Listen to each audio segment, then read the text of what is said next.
Hi guys, எல்லாருக்கும் வணக்கம் and எல்லாருக்குமே wish a very happy new year. And இந்த vlog வந்து டிசம்பர் 30 அண்ட் டிசம்பர் 31 2 டேஸாக வந்து எடுத்த vlog தான் இது. இப்போல்லாம் காலையில் எழுந்ததுமே வந்து செடியை தான் பார்க்குறேன், ஏதாச்சும் பூ பூத்துருக்கா, அந்த செடி ஏதோ வாடி போகாமல் இருக்கான்னு சொல்லிட்டு லைட்டாக செக் பண்ணிக்கிறது. பிகாஸ் நான் வந்து மணி பிளான்ட் வாங்கணும் அப்படின்ட்டு தான் நர்சரிக்கு போயிருந்தேன். பட் என் ஹஸ்பண்ட் தான் வந்து இது நல்லா இருக்கும், நம்ம சாமிக்கெல்லாம் வைக்கலாம் அப்படின்னு சொல்லி வாங்கிட்டு வந்தாங்க. ஸோ இதை சாவடிக்கக்கூடாதுன்றது ரொம்ப கேர்ஃபுல்லாக வந்து பார்த்து வச்சுட்ருக்கேன். அண்ட் ப்ளீஸ் தயவு செஞ்சு என்னோட மண்டையை வந்து இதில் மைண்ட் பண்ணாதீங்க. என் முடிவு வந்து அவுட் ஆஃப் கண்ட்ரோலில் என் லைஃப்பில் ஒரு விஷயம் இருக்குன்னா அது இப்போதைக்கு என் முடியாக தான் இருக்குது. அண்ட் காலையில் பிரேக்ஃபாஸ்ட்டுக்கு ரொம்ப சிம்பிளாக சேமியா உப்புமா தான் வந்து பண்ண போகிறோம். அது எங்கள் வீட்டில் வந்து இந்த ரவை உப்புமா வந்து இறங்காது. எனக்கு வந்து ரவை உப்புமா ரொம்ப பிடிக்கும், பட் அவருக்கும் பாப்பாக்கும் இறங்காது. இன்றைக்கி எழுந்துக்க கொஞ்சம் லைட்டாக லேட் ஆகிடுச்சா, ஸோ அதனால் ஒரு லஞ்ச் வந்து நான் வெளியிலே சாப்பிட்டுக்கிறேன். வெறும் பிரேக்ஃபாஸ்ட் மட்டும் செய்தேவுமே அப்படின்னு சொன்னதால் வெறும் சேமியா தான் ரெடி பண்ண போகிறேன். அண்ட் சேமியாவுக்கு வந்து மோஸ்ட்லி இந்த பருப்பு அதெல்லாம் போடுவாங்கல்ல, ஸோ அது கொஞ்சம் லேட் ஆகிடும் எனக்கு எல்லாத்தையுமே எடுத்து பண்ணுறதுக்கு. ஸோ பிஃபோராகவே எடுத்து வச்சுக்கிட்டு அதுக்கப்புறம் வந்து நம்ம செய்ய ஆரம்பிச்சிட வேண்டியது தான். அண்ட் நாங்கள் வந்து மோஸ்ட்லி சேமியா செய்கிறோம் அப்படின்னா கண்டிப்பாக சைட் டிஷ் வந்து சக்கரை தான். சக்கரை இருந்தால் தான் வந்து அது இறங்குமே, அப்போ தான் வந்து கொஞ்சம் நல்லாயிருக்கும். பட் அதுக்காக ஃப்ரீக்வெண்ட்டாலாம் வந்து வீட்டில் சேமியா செய்ய மாட்டேன். அட்லீஸ்ட் ஒரு 10 நாளைக்கு ஒரு வாட்டி அந்த மாதிரி தான் வந்து சேமியாலாம் செஞ்சு சாப்பிடுவோம். அண்டு கொஞ்சம் கம்மியாக தான் பண்ணணும் அப்படின்னு நினச்சா, சரி எதுக்கு கொஞ்சோண்டு எடுத்து வைக்கிறது, எல்லாத்தையுமே போட்டு செய்வோம் அப்படின்னு சொல்லிட்டு மொத்த பேக்கெட்டையும் போட்டு சேமியா ரெடி பண்ணி எடுத்து வச்சாச்சு. அண்ட் வந்து கொஞ்சம் ஹெல்த்தியாக கொடுப்போம் அப்படின்னு சொல்லிட்டு வெள்ளரிக்காலாம் வச்சு கொடுத்தேன். பட் வேண்டாமா, பனிக்காலத்தில் வெள்ளரிக்காலாம் கொடுக்காத அப்படின்னு சொல்லிட்டு அவர் அதை சாப்பிடல. அதுக்கப்புறம் நானும் என் பொண்ணை தான் சாப்பிட்டுட்டு இருந்தோம். வர என்னோடய ஆர்டிஸ்ட்டோட இது வந்து பார்த்திங்கன்னா வளர்ந்துக்கிட்டே போயிட்டுருக்கு. ஏன்னா வந்து மோஸ்ட்லி வந்து இப்போது நான் மார்கழின்ற ஒரே ஒரு ரீசனுக்காக தான் கோலம் போட ஆரம்பிச்சிருக்கேன். அண்ட் இன்னொரு முக்கியமான ரீசன், என் பொண்ணுக்கு அது ரொம்ப பிடிச்சிருக்கு. அந்த பூ வைக்கிறது, விளக்கேற்றுறது, அவளுக்கு வந்து அது காலையில் பார்க்க ரொம்ப பிடிச்சிருக்கு. ஸோ அதனால் அட்லீஸ்ட் மார்கழி முடிகிற வரைக்கும் கன்சிஸ்டண்ட்டாக பண்ணுவோம் அப்படின்னு சொல்லிட்டு அவர் ஆஃபீஸ்க்கு கிளம்புறதுக்கு முன்னாடியே கோலம் போட்டு பூ வச்சு விளக்கெல்லாம் ஏற்றிடலாம் அப்படின்னு சொல்லிட்டு அதை தான் ரெடி பண்ணிட்டு இருந்தேன். பட் வர நான் நிஜமாக அந்த கோலம் போடுறது ரொம்ப அழகாக இருக்க மாதிரி தெரியுது. மேபி என் கண்ணுக்கு தான் அப்படி தெரியுதா அப்படின்றது தெரியல, தப்பாக நினச்சிக்காதீங்க. நிஜமாவே அது ரொம்ப ப்ரிட்டியாக இருந்துச்சு நான் போடுற கோலம் இன்றைக்கி. அண்ட் பாப்பா வந்து ஹெல்ப் எல்லாம் பண்ணிவிட்டு அதுக்கப்புறம் அந்த மாதிரி கொஞ்சம் நேரம் டான்ஸ் ஆடுறேன் அப்படின்னு சொல்லிட்டு கிளம்பியாச்சு. எல்லாம் ஸ்கூல் திறக்கிற வரைக்கும் தான். ஸ்கூல் திறந்துட்டாங்கன்னா அதுக்கப்புறம் இந்நேரத்துக்கெல்லாம் அவசரமாக கிளம்ப வேண்டியதாக தான் இருக்கும்.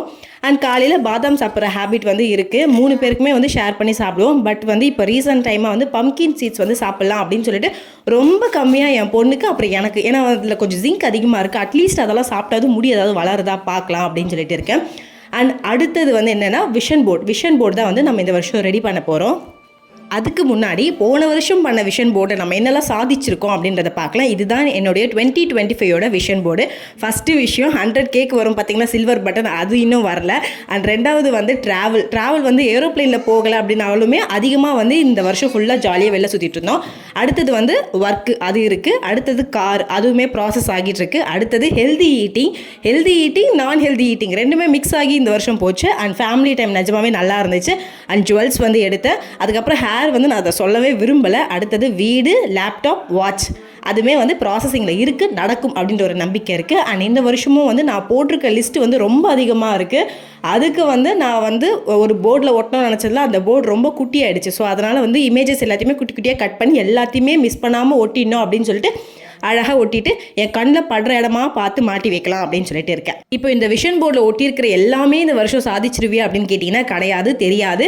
பட் ஒரு நம்பிக்கை, இந்த மாதிரி ஒட்டி வைப்போம். நடக்கிறதும் நடக்காததும் நம்ம ஜஸ்ட்டு வந்து எஃபோர்ட் தான் போட முடியும். என்ன நடக்கணுமோ அதானே நடக்கும். ஸோ அதனால் வந்து இது என்னோட ஆசைக்காக இந்த வருஷம் நான் ஃபஸ்ட் டைம் இந்த மாதிரி ரெடி பண்ணியிருக்கேன். அண்ட் லஞ்சுக்கு வந்து ஆல்மோஸ்ட் டைம் ஆகிடுச்சா, ஸோ அதனால் நமக்கு ஒவ்வொரு ஸ்டெப்பாக போகிறதுக்கு டைம் கிடையாது. ஸோ அதனால் வந்து கேரட்டு, பீன்ஸு, மீல் மேக்கரு, வெங்காயம், தக்காளி, பச்சை மிளகாய் என்னென்ன இருக்கோ எல்லாத்தையுமே கட் பண்ணி தட்டில் வச்சுக்கிட்டு ஒரே வாட்டியாக குக்கரில் போட்டு தாளிச்சாச்சு. பிகாஸ் எனக்கு வந்து ஆல்ரெடி டைம் ஆகிடுச்சு அண்ட் பயங்கரமாக பசிக்க ஆரம்பிச்சிருச்சா. ஸோ அதனால் வந்து எல்லாத்தையுமே போட்டு செய்யலாம்னு நினச்சேன். பட் எல்லாத்தையும் போட்டதுக்கு அப்புறம் தான் குக்கர் ரொம்ப குட்டியாக இருக்க மாதிரி இருந்துச்சு. ஏன்னா இந்த ஐட்டமே ஃபுல்லாகிடுச்சு. இதுக்கப்புறம் நான் ரைஸ் போட்டு வேறு செய்யணும். சரி ஏதோ ஒன்று செஞ்சால் போதும் அப்படின்னு சொல்லிட்டு நான் செய்ய ஆரம்பித்தாச்சு.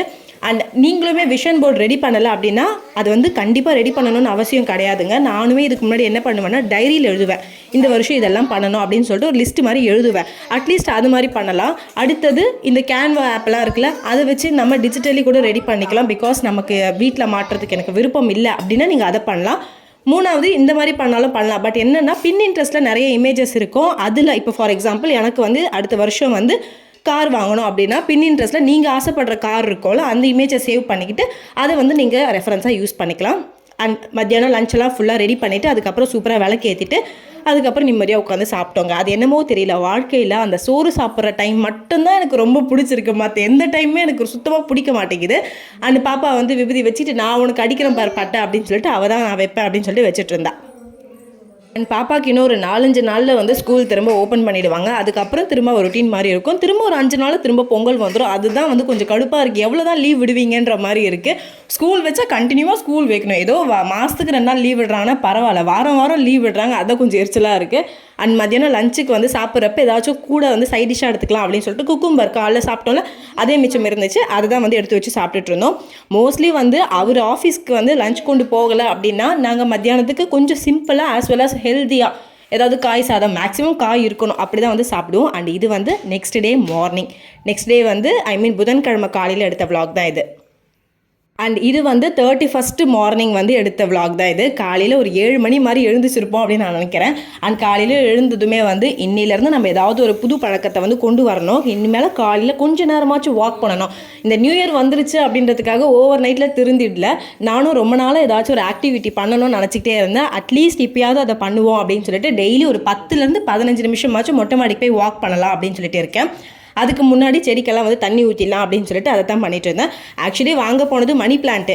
அதுக்கப்புறம் தான் வந்து இந்த செம்பருத்தி செடி வாங்கியிருந்தோம். இந்த செம்பருத்தி செடிக்கு ஃப்ரீயாக தான் அந்த மணி பிளான்ட்டையே வாங்கிட்டு வந்திருந்தேன். அண்ட் இப்போல்லாம் வந்து ஸ்மிருதியை தான் வந்து ப்ரஷ் பண்ணிக்கிறது. நான் பண்ணுறனாலுமே விடுறது கிடையாது. ஸோ நானும் ஃபோர்ஸ் பண்ணிக்கிறது இல்லை. காலையில் அவளே பண்ணுறான், நைட்டு அவளே பண்ணுறான். இதுக்கு மேலே என்ன வேணும் அப்படின்னு சொல்லிட்டு நானும் விட்டுட்டேன். அண்ட் நேற்றே வந்து அழகாக செடியில் பூ வந்துருந்துச்சு. நான் நினச்சேன் அது சைஸ் ரொம்ப குட்டியாக இருக்குல்ல, நாளைக்கு இன்னும் பெருசாகிடும் அப்படின்னு நான் வெயிட் பண்ணேன். பட் இன்றைக்கி காஞ்சே போச்சு. ஸோ அதனால் வேறு வழியே கிடையாது. நம்ம வந்து இன்றைக்கி ஏதாவது பூ பூத்துச்சுன்னா அதை நியூ இயருக்கு சூப்பராக வச்சுக்கலாம் அப்படின்னு சொல்லிட்டு விட்டாச்சு. அண்ட் அழகாக வந்து நேற்று காஞ்சி போச்சுல, நெக்ஸ்ட் நியூ இயருக்கு வந்து சூப்பராக ஒரு மொட்டு விட்டுருக்கேன். அநேகமாக நியூ இயருக்கு புதுசாக ஒரு பூ பூக்கும் அப்படின்னு நான் நினைக்கிறேன்.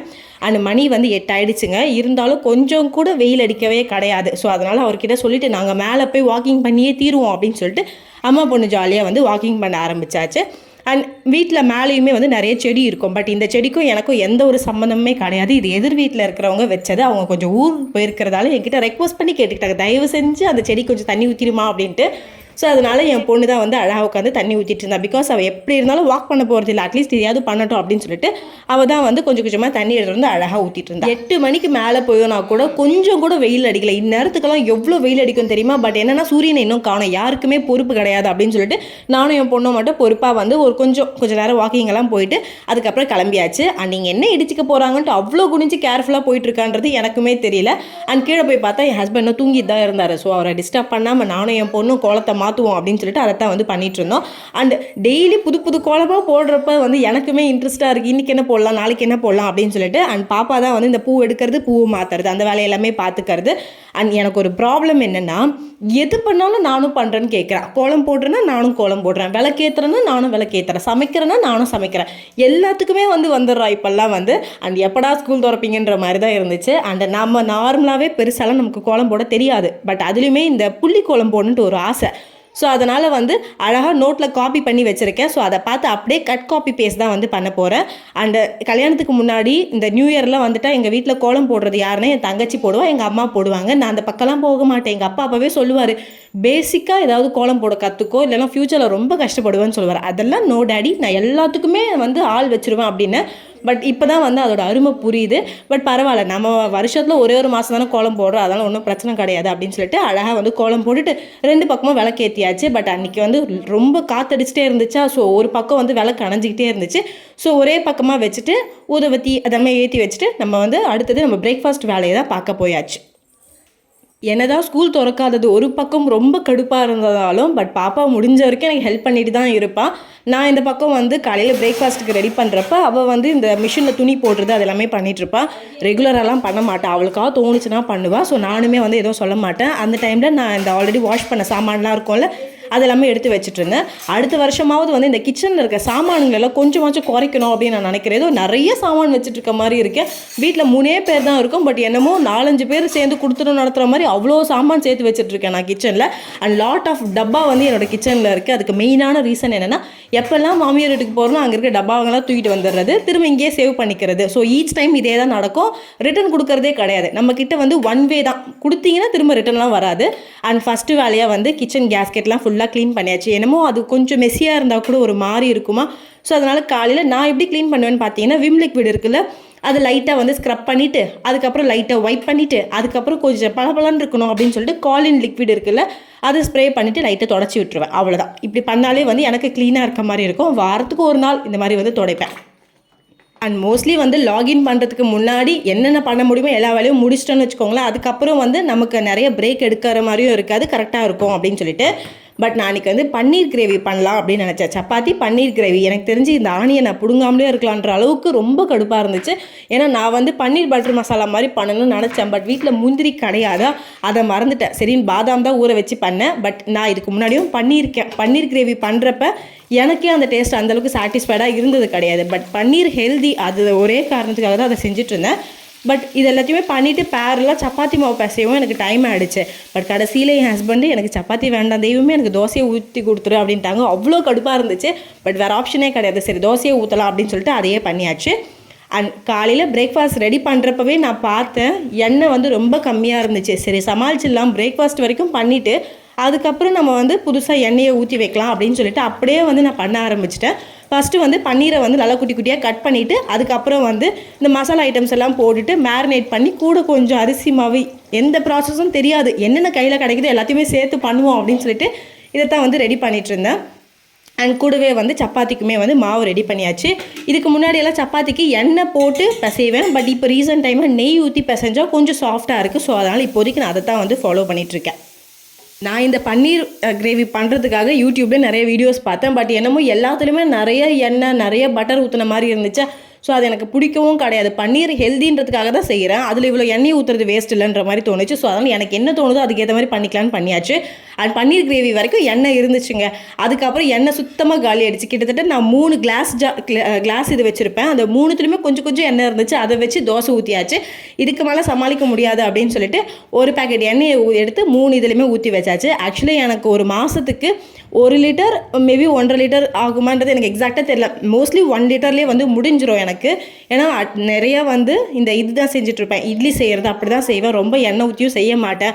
டேஸ்ட்டாக இல்லைனாலும் பிரச்சனை கிடையாது. பட் நான் எண்ணெய் ஊற்ற மாட்டேன் அப்படின்ற மாதிரி தான் இருப்பேன். அண்ட் 3 இதுலையுமே சேம் கடலை எண்ணெய் தான் ஊற்றி வச்சுட்டு இருந்தேன். ஸோ கரெக்டாக எனக்கு 1 லிட்டர் வந்து 3 ஜாரில் கரெக்டாக வந்துருச்சு. அண்ட் ஈவன் எண்ணெய் ஊற்றுறப்ப கூட நான் எண்ணெய் ஊற்றுறேன்னு சொல்லிட்டு ஒரு வாய்ஸ், எனக்கு வேறு ஒரு பக்கம் பயம், எங்கேயாச்சும் தட்டி விட்டுட்டாலும்னா 3மே கிளாஸ் உடஞ்சதுன்னா அவ்வளோதான்ற மாதிரி இருந்துச்சு. அண்ட் இந்த 3 ஜாருமே எனக்கு கரெக்டாக 1 மந்த்துக்கு பக்காவாக வரும். அண்ட் காலையில் பிரேக்ஃபாஸ்ட்டுக்கு அவருக்கு வந்து நார்மல் தோசை, எனக்கு வந்து ஸ்பெஷல் ப்ரோட்டீன் தோசை தான் செஞ்சு சாப்பிட்டாச்சு. கொஞ்சம் லேட் ஆகிடுச்சு பிரேக்ஃபாஸ்ட் சாப்பிட்றதுக்கு, இருந்தாலும் பரவாயில்ல கொஞ்சம் நல்லா ஹெல்த்தியாக சாப்பிட்ணும் அப்படின்னு சொல்லிட்டு. பட் ஆஸ் யூஷுவல் எனக்கு வந்து பன்னீர் கிரேவி அந்தளவுக்கு பிடிக்கல, கொஞ்சம் சுமாராக தான் இருந்துச்சு. அண்ட் இந்த பன்னீர் வந்து நான் பிளிங்கிட்டில் தான் ஆர்டர் போட்டேன். கொஞ்சம் ஆஃபர் ப்ரைஸ் வந்துச்சு. ஸோ அதனால் ஆர்டர் போட்டாச்சு. அண்ட் உங்களுக்கு vlog பிடிச்சா மறக்காமல் லைக் பண்ணி ஷேர் பண்ணி சப்ஸ்கிரைப் பண்ணிக்கோங்க. பை.